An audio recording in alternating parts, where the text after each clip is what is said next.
Selamat pagi, Bapak dan Ibu dosen. Saya akan mencoba menjelaskan sedikit perihal pelajaran financial modeling. Data yang digunakan adalah data dasar yang digunakan adalah dua buah laporan income statement dan balance sheet dari sebuah perusahaan. Yang akan saya jelaskan yang pertama adalah perihal income statement. Kalau dilihat dari laporan yang ditampilkan dari income statement sebuah perusahaan ini, di mana yang pertama perihal revenue. Revenue ini merupakan bisa jadi penerimaan atau pendapatan yang didapat dari penjualan. Terlihat di sini pada tahun 2020 X1 perusahaan ini mendapatkan pendapatan sebesar 74.452. Dan di tahun 2000 X2 83.492. Jika dilihat pertumbuhannya adalah 12,1%, didapat dari penambahan revenue tahun 2000 X1 sampai ke 2000 X2. Jadi persentase selisih dari revenue 2000 X2 dengan 2000 X1 dibagi dengan revenue tahun 2000 X1 dikali dengan 100%.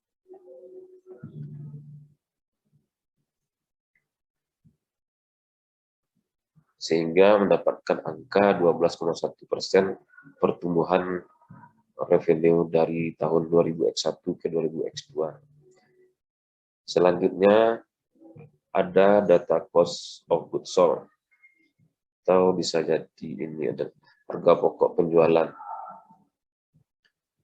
Harga pokok penjualan merupakan biaya-biaya yang dikeluarkan untuk menghasilkan satu buah barang sehingga bisa dijual. Pada tahun 2000 X1 64.440, tahun 2000 X2 72.524. Persen dari penjualan adalah 86,6%. Ini adalah merupakan persentase jumlah harga pokok penjualan jika dibandingkan dengan pendapatan penjualannya. Didapat angka 86,6% di tahun 2000 X1 dan 2002 86,9%. Lanjut ke gross profit. Gross profit merupakan laba kotor perusahaan, di mana didapat dari pengurangan dari penjualan dengan harga pokok penjualan. Tahun 2000 X1 dapat laba kotornya 10.012 rupiah, dan 2000 X2 10.968. Jika dipersentasikan dari penjualan, didapat angka 13,4% di tahun 2000 X1 dan 2000 X2 13,1%. Lalu lanjut ke operating expense. Ini merupakan biaya operasi. Biaya operasi berarti biaya yang di luar dari harga pokok penjualan. Biaya yang di luar dari biaya yang dikeluarkan untuk harga pokok penjualan. Biaya ini menurut laporan keuangan ini Tahun 2000X1 6.389. Tahun 2000X2 6.545. Jika dipersentasikan dibandingkan dengan penjualan yang didapat, tahun 2000X1 didapat angka 8,6%, tahun 2000X2 didapat angka 7,8%.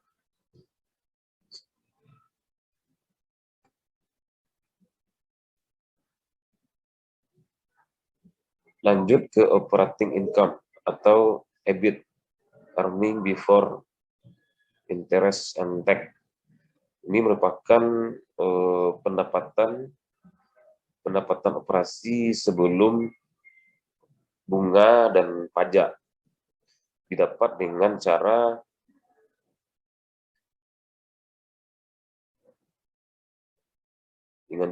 mengurangkan laba kotor dengan biaya operasi. Didapat angka tahun 2000X1 3.623 dan tahun 2000X2 4.423.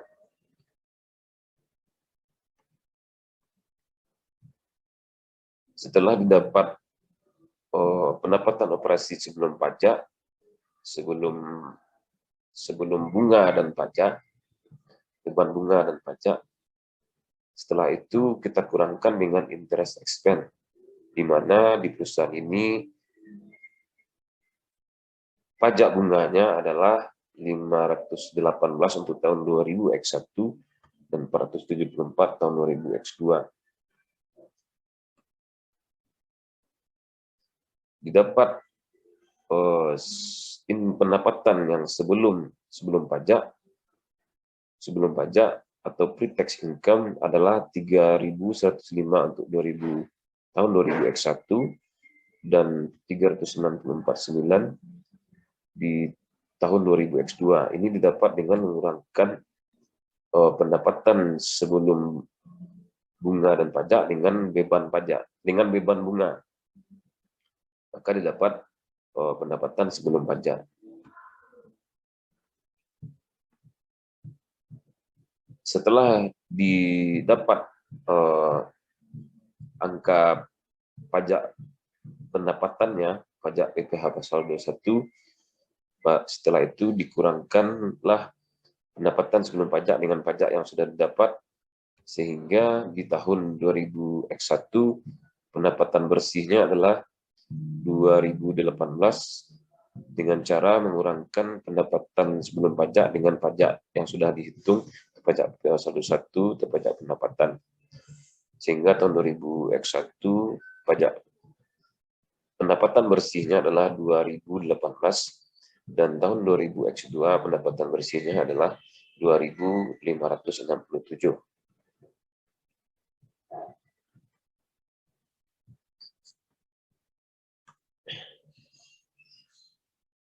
Di dalam income statement perusahaan ini juga dijelaskan perihal EBITDA, earning before EBITDA, di mana EBITDA ini didapat dari operating income atau EBIT, yang operating income merupakan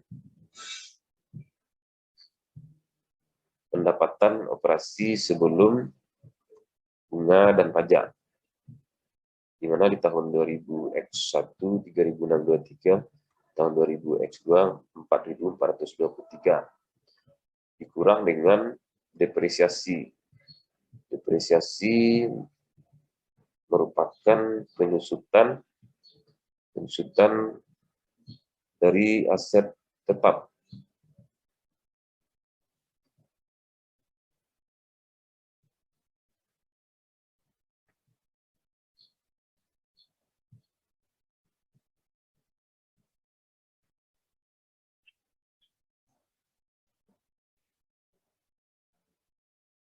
Dalam income statement perusahaan ini juga menggambarkan perihal pendapatan sebelum bunga, pajak dan depresiasi dan amortisasi, dan pengusutan dan amortisasi, di mana caranya adalah dengan menambahkan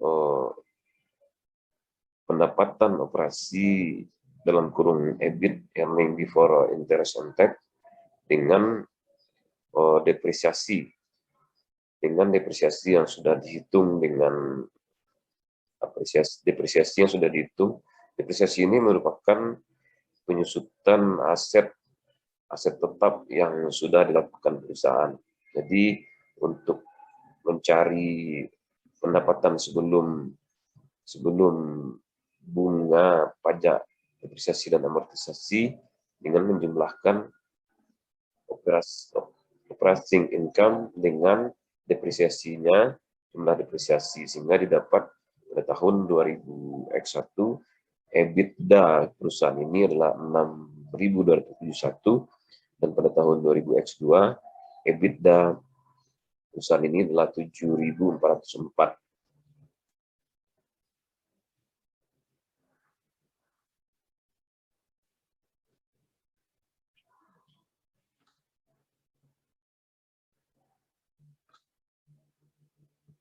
Selanjutnya, data-data yang digunakan oleh sebuah perusahaan dalam memproyeksi pendapatan dan laba serta neraca mereka untuk tahun-tahun berikutnya adalah balance sheet atau neraca. Saya akan coba menjelaskan perihal neraca dari perusahaan ini. Pada tahun 2001, aset lancarnya terdiri dari kas 1.773 tahun 2001 dan 2002 sebesar 2.000. Kas ini bisa jadi berada di tangan atau di bank. Lalu yang kedua, akun receivable atau piutang. Ini merupakan penjualan kredit kita kepada perusahaan atau orang lain, di mana nilainya tahun 2001 7.750, 2000X2 8.852. Lalu aset lancar lainnya ada inventory atau persediaan. Persediaan perusahaan ini pada tahun 2001 berjumlah 4.800, tahun 2002 5.300. Selanjutnya, current asset-nya adalah prepaid expense atau beban dibayar di muka. Ini bisa jadi biasanya biaya sewa tempat, gedung, sewa pembayaran biaya asuransi yang dibayar dalam satu kali setahun. Sementara di perhitungan bebannya nanti per bulan. Pada tahun 2001, prepaid expense-nya 456, tahun 2002 1.849. Jadi jumlah atau total dari current asset-nya adalah 14.779, merupakan total dari kas, piutang, inventory, dan prepaid expense. Pada tahun 2002 18.401. Lanjut ke fixed asset-nya, di mana jumlah fixed asset-nya sudah bersih, di mana sudah bersih mungkin aset dikurangi dengan penyusutan berjumlah 2001 10.913 dan 2002 10.932. Jadi total current asset ditambah dengan fixed asetnya adalah 25.692 untuk tahun 2001 dan 29.333 untuk tahun 2000X2. Dalam balance sheet juga digambarkan perihal liabilities.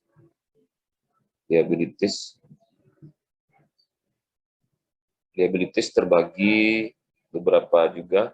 Pertama adalah current liabilities, hutang lancar. Hutang lancar ini terdiri dari pertama akun payable-nya, hutangnya. Hutang ini merupakan pembelian kita yang kredit kepada vendor atau pemasok, di mana perusahaan ini akun payable-nya adalah 5.665 pada tahun 2000X1, 6.656 pada tahun 2000X2. Yang termasuk hutang lancar lagi pada perusahaan ini adalah line of credit. Ini bisa jadi adalah hutang pada bank berjumlah 792 tahun 2000X1, 1.375 pada tahun X2.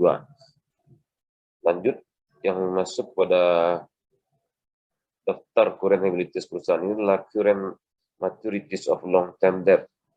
Ini adalah hutang yang jatuh tempo. Hutang yang jatuh tempo sejumlah 500 tahun 2000X1 dan 500 pada tahun 2000X2. Setelah dijumlahkan, total current liabilities atau hutang lancarnya adalah 6.957 tahun 2000X1, 8.531 pada tahun X2, dengan menjumlahkan akun payable, line of credit, dan current maturities of long-term debt. Selanjutnya yang termasuk ke dalam liabilities adalah long-term liabilities. Long-term liabilities ini adalah hutang jangka panjang yang bisa jadi adalah hutang perusahaan kepada bank, dan di balance sheet ini adalah sisa yang setelah dibayar.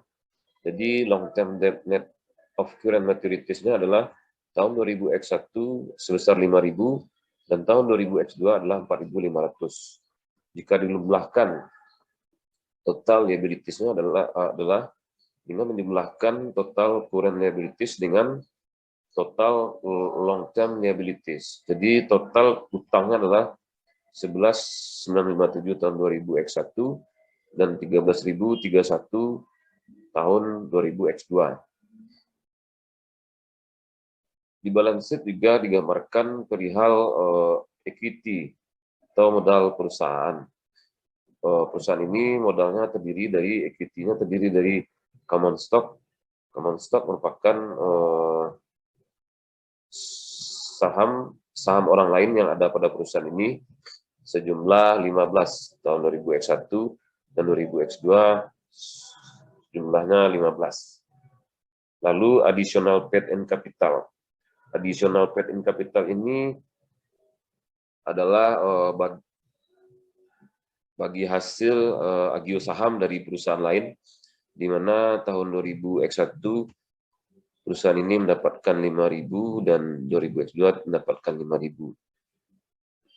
Retained earning, lalu bagian dari equity pada laporan neraca perusahaan ini adalah retained earning.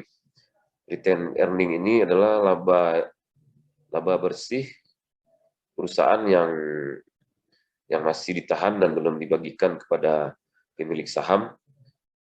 Di 2000X1 adalah 8.720 dan di 2000X2 adalah 11.287. Sehingga keseluruhan total dari equity perusahaan ini adalah 13.735 didapat dari penjumlahan common stock additional paid in capital ditambah dengan retained earning. Tahun 2000X1 sejumlah 13.735 dan tahun 2000X2 adalah 16.302. Dan total liabilities ditambah dengan equity adalah menambahkan total liabilities dengan total equity.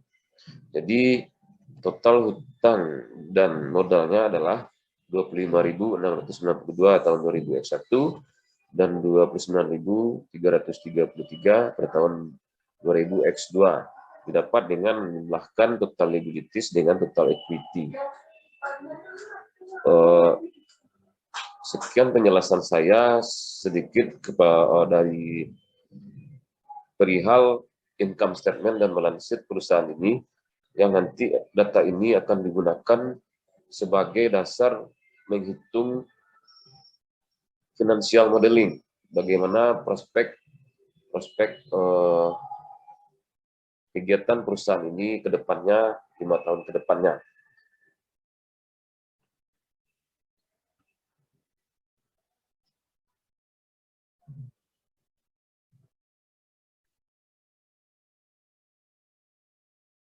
Selanjutnya saya akan menjelaskan tentang sheet input historical. Data tahun 2000X1 sama 2000X2 adalah berasal dari data income statement dan balance sheet yang sudah dijelaskan sebelumnya. Data yang income statement dan balance sheet ini digunakan untuk memproyeksi 5 tahun ke depan, di mana pada income statement growth revenue penjualannya, pertumbuhannya diasumsikan 10% setelah tahun 2000X2. Berarti tahun 2000X3 sampai 2007 pertumbuhan presentasi penjualannya adalah 10%.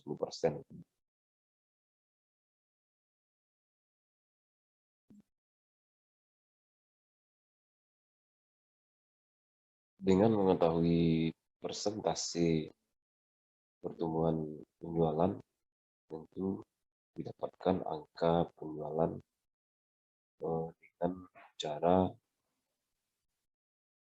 mengalihkan penjualan tahun sebelumnya dengan persentase pertumbuhannya. Didapatkan angka tahun 2000X3 91,841 dan seterusnya. Pada harga pokok penjualan diasumsikan rata-rata persentase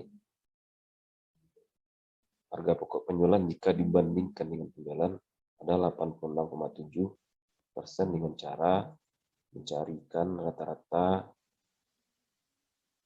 dengan dasar datanya, angkanya tahun 2000X1 dan 2000X2. Persentase dicari rata-rata dari persentase tahun 2000X1 dan 2000X2. Didapat angka 86,7%.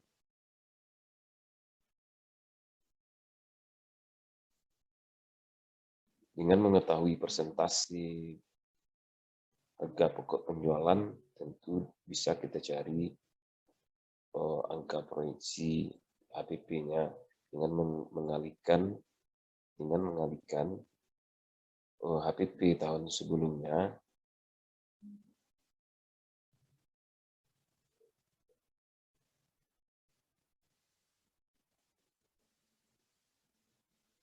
dengan mengalihkan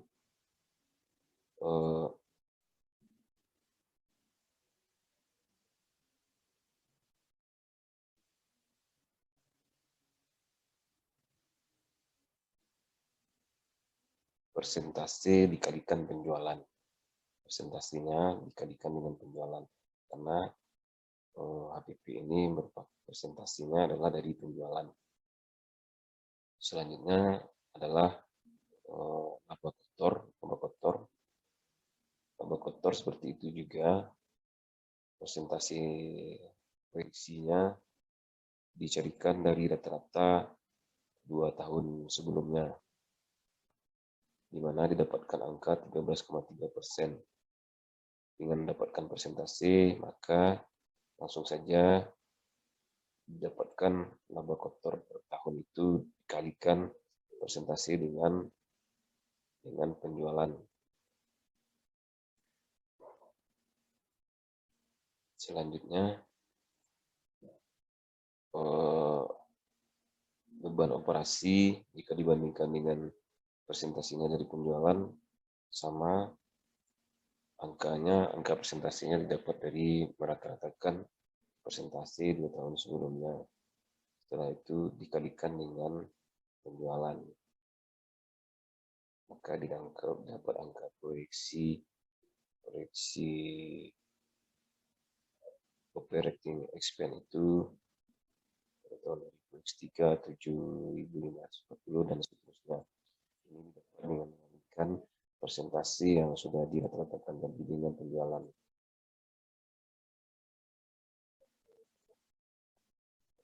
Selanjutnya adalah operating income, tidak ada proyeksinya.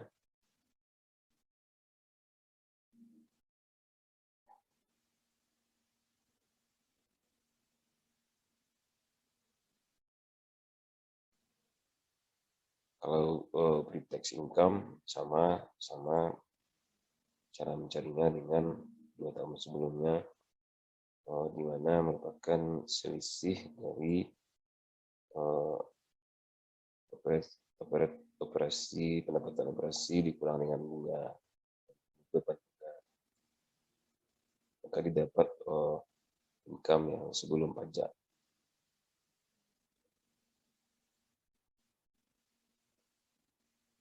Pada proyeksi yang sekarang ini diproyeksikan tax rate-nya adalah 35%.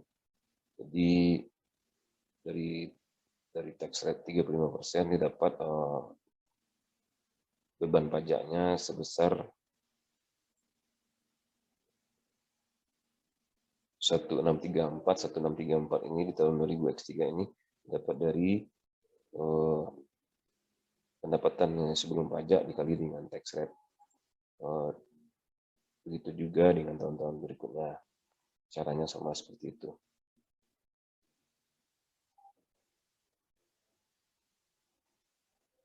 Pendapatan bersih didapat dari operasi setelah operating income dikurang dengan beban bunga pajak, sama seperti penjelasan sebelumnya. Pendapatan bersih didapat dari setelah pajak dan bunga.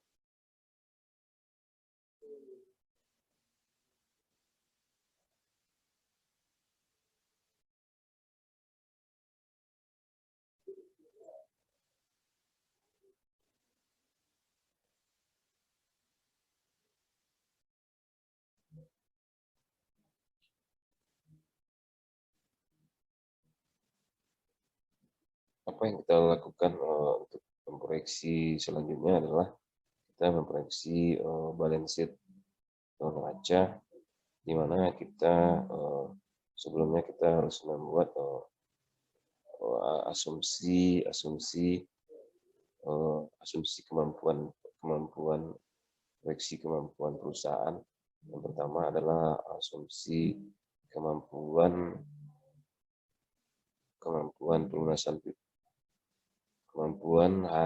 hari pelunasan piutang.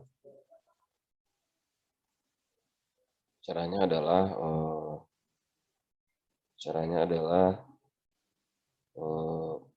piutang kalau yang kemampuan pelunasan piutang, yang pertama adalah caranya dengan cara membagi piutang dengan penjualan per hari, maka didapat harinya adalah 38 hari tahun 2000X1.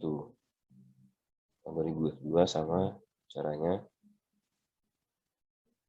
membagi piutang pada tahun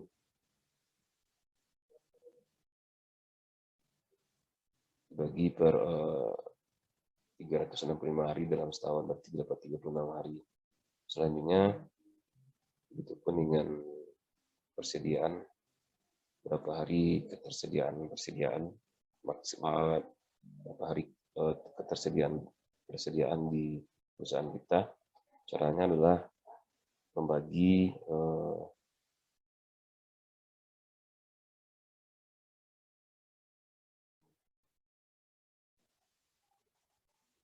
persediaan dengan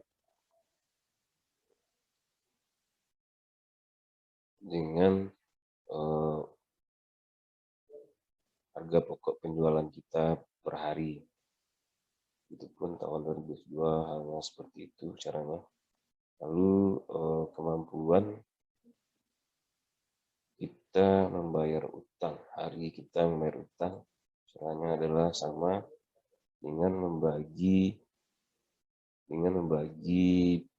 utang dengan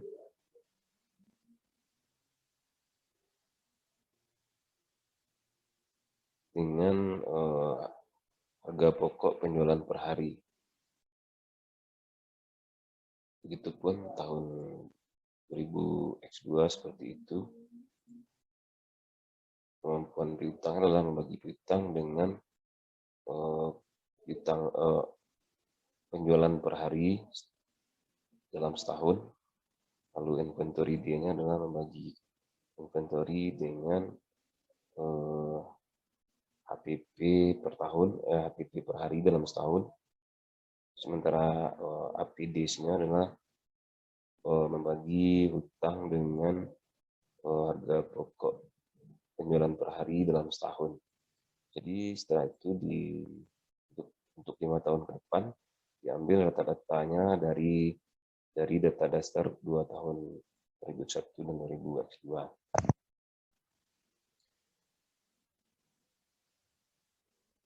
Setelah kita mengetahui asumsi hari-hari APD, inventory dan APD, maka baru kita bisa mendapatkan angka proyeksi, kita bisa mendapatkan angka proyeksi pada balance sheet untuk tahun-tahun berikutnya 2003 sampai 2007, yaitu account receivable. Baru kita bisa mendapatkan berapa proyeksi account receivable kita untuk tahun 2003 dengan cara penjualan dibagi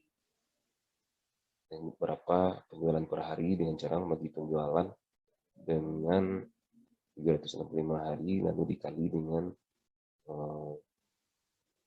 ARD tadi, maka dapat angka 9346. Begitupun untuk tahun berikutnya dengan cara yang sama.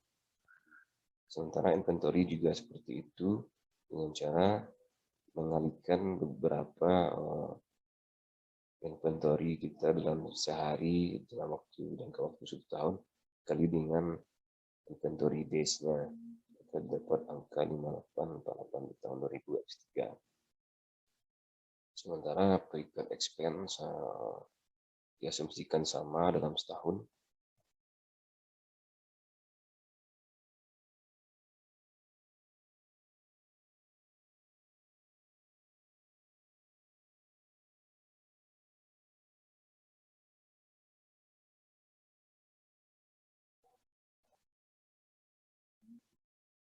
Setelah kita mengetahui proyeksi account receivable, inventory, prepaid expense, lalu kita memproyeksi account payable kita dengan cara yang sama, dengan cara membagi utang per hari dikali dengan asumsi hari yang EPD tadi.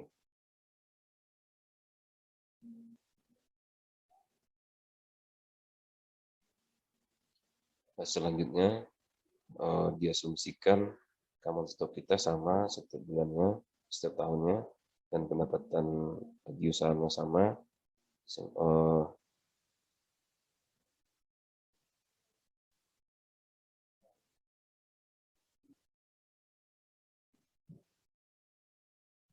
Laba ditahannya diasumsikan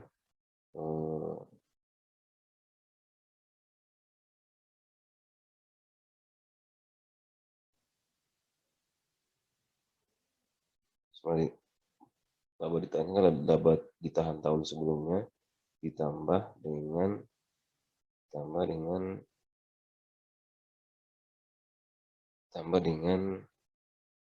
pendapatan bersih tahun berjalan. Jadi laba ditahan tahun 2000 X3 adalah penjumlahan dari laba ditahan tahun 2000 X2 dengan pendapatan bersih tahun 2000 X3. Tahun 2000 X3.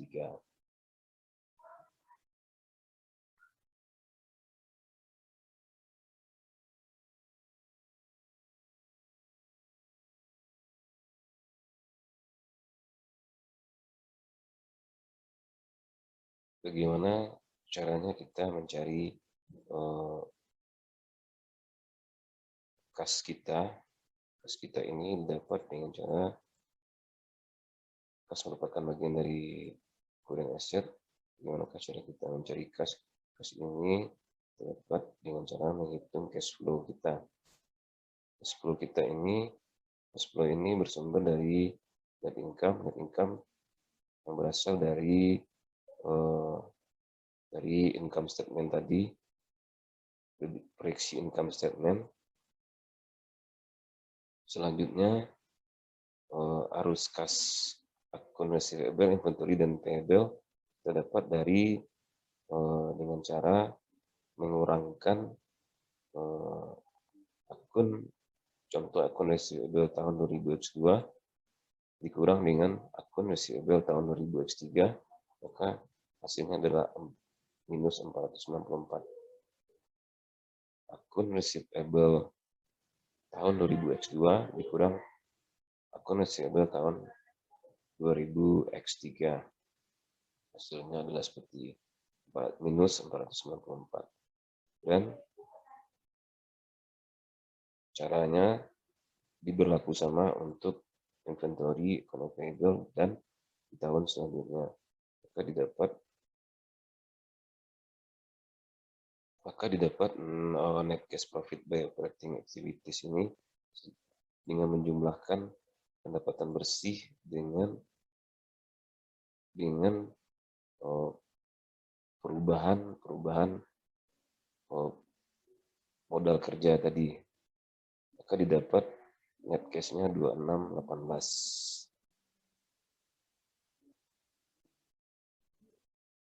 Setelah didapatkan angka net cash flow-nya 2618, lalu kita jumlahkan menjadi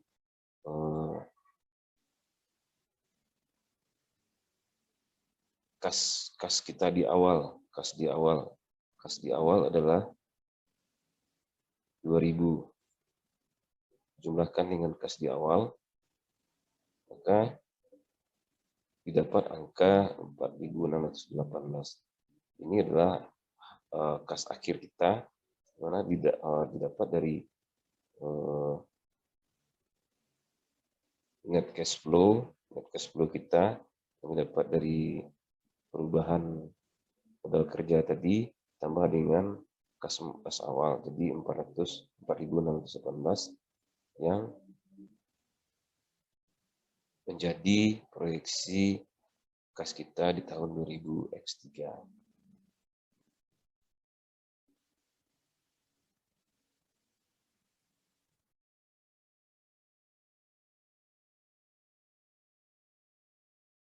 Selanjutnya saya akan menjelaskan tentang supporting schedules. Di sini ada supporting schedules perihal utang, di mana di proyeksi tahun 2003 sampai 2007, 2000 X3 sampai 2007, yang terlihat di tabel. Datanya berasal dari pertama cash balance ini adalah data kas kita pada akhir tahun, di mana 2003 data kas BLN-nya adalah 2000, ya, didapat dari tahun 2000 X2.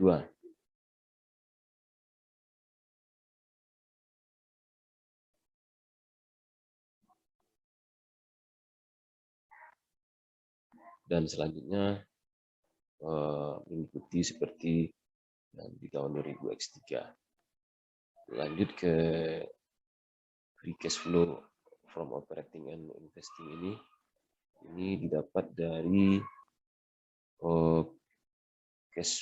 data cash flow perihal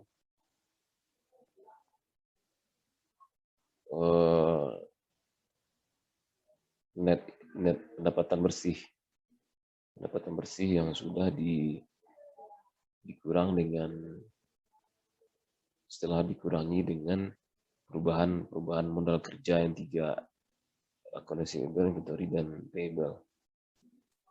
Perubahan modal kerja atau cash flow-nya. Jadi dapat dari pendapatan bersih dikurang dengan cash flow working capital, sehingga didapat angka 2071 dan seterusnya 2000 X4 sampai 2007 X7 seperti itu jika. Lalu ditambah dengan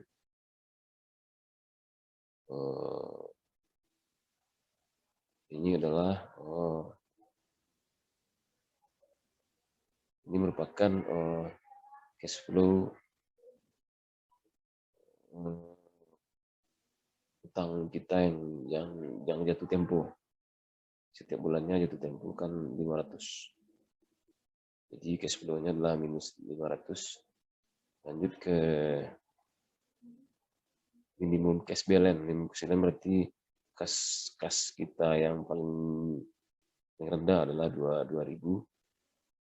Lanjut ke total. Ini merupakan jumlah keseluruhan.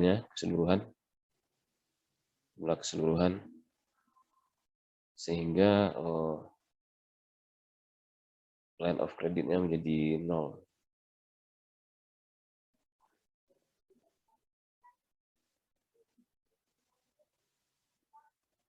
Lalu ini merupakan hutang, bagaimana kondisi hutang setiap tahunnya setelah dikurang dengan utang jatuh tempo yang 500 per tahun.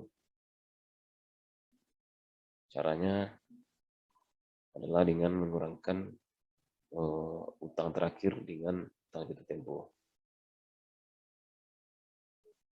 Ini adalah asumsi bunganya. Bunga utang jangka panjangnya adalah 8%. Dan ini adalah 5%.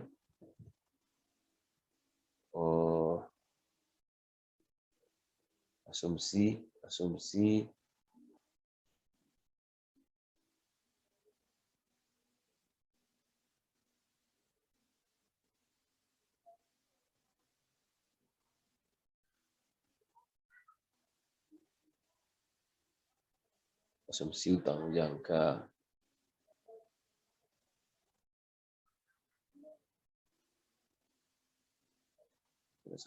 online. Ini adalah asumsi bunga utang jatuh tempo.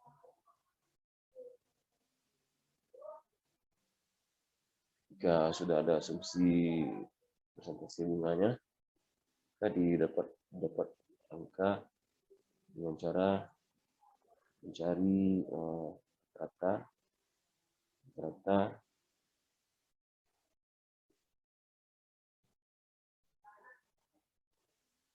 hutang jangka panjang, sisa hutang jangka panjang dengan sisa hutang jangka panjang dengan rata dari penambahan sisa hutang jangka panjang dengan hutang yang jatuh tempo dirata-ratakan dengan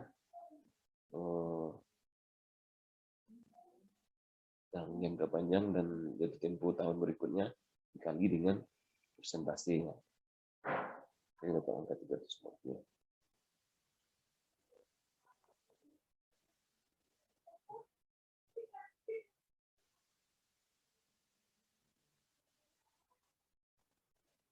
Sedangkan interest expense, biaya bunga utang tempo adalah dengan cara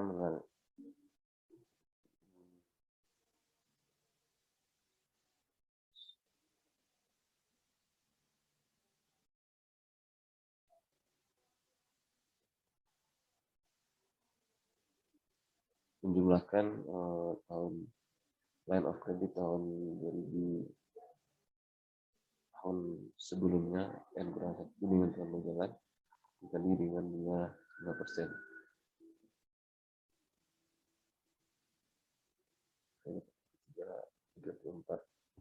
Di total beban bunganya adalah 414.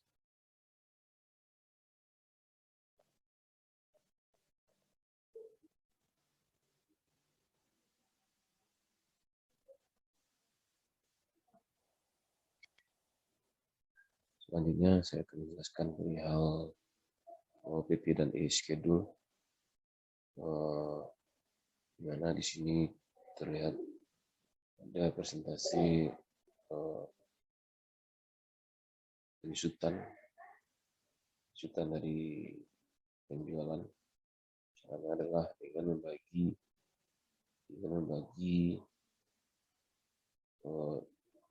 penyusutan dengan penjualan, depresiasi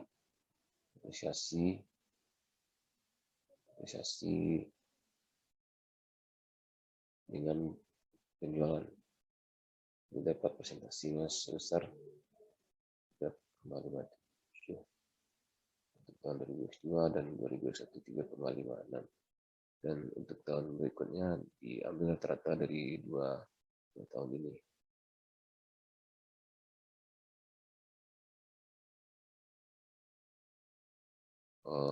Data baik PP dan E net of account depreciation ini berasal dari data yang ada di balance sheet.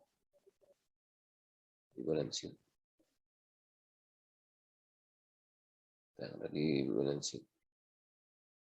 Bahkan hasil pengurangan aset dengan penyusutan.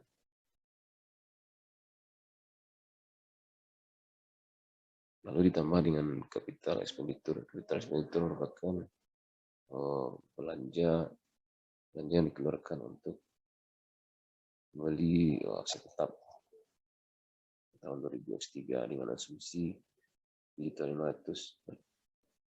juta, 4.500, 5 juta, dan 5.500. Sehingga didapat